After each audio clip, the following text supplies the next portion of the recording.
വിശാഖ നക്ഷത്രത്തിലെ സ്ത്രീകൾ സൗന്ദര്യവും ആകർഷകവുമായ സ്വഭാവമുള്ളവരായിരിക്കും. അവർ വീട്ടമ്മമാരായും മികച്ച പ്രൊഫഷണലുകളായും കഴിവ് തെളിയിക്കുകയും ചെയ്യും. ലളിതമായ ജീവിതം നയിക്കാനും ആഡംബരങ്ങളിൽ നിന്ന് അകന്നു നിൽക്കാനും ഇവർ ഇഷ്ടപ്പെടുന്നു. അവർക്ക് നല്ല സുഹൃത്ത് ബന്ധങ്ങൾ കുറവായിരിക്കും, എന്നാൽ ഉള്ളവരുമായി നല്ല ബന്ധം പുലർത്തുകയും ചെയ്യും. അവർ വളരെ മതവിശ്വാസികളും തീർത്ഥാടനങ്ങളിൽ താല്പര്യം കാണിക്കുന്നവരുമായിരിക്കും. വിശാഖ നക്ഷത്രത്തിൻ്റെ ദേവതകൾ ഇന്ദ്രാഗ്നിയാണ്. ഇത് നക്ഷത്രക്കാർക്ക് പോരാട്ട വീര്യവും ലക്ഷ്യബോധവും നൽകുന്നു. വിശാഖ നക്ഷത്രം തുലാൻ രാശിയുടെ 20 ഡിഗ്രി മുതൽ വൃശ്ചികൻ രാശിയുടെ 3 ഡിഗ്രി 20 മിനിറ്റ് വരെ വ്യാപിച്ചു കിടക്കുന്നു.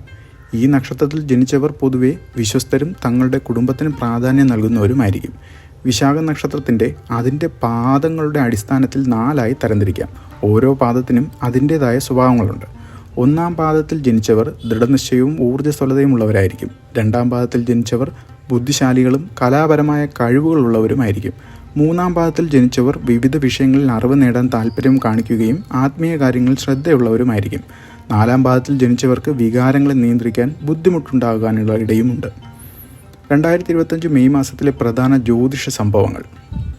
പ്രധാന ഗ്രഹങ്ങളുടെ രാശിമാറ്റങ്ങൾ എന്തൊക്കെയെന്ന് നോക്കാം. വ്യാഴം 2025 മെയ് 14 ഇടവൻ രാശിയിൽ നിന്ന് മിഥുനത്തിലേക്ക് സഞ്ചരിക്കുന്നു.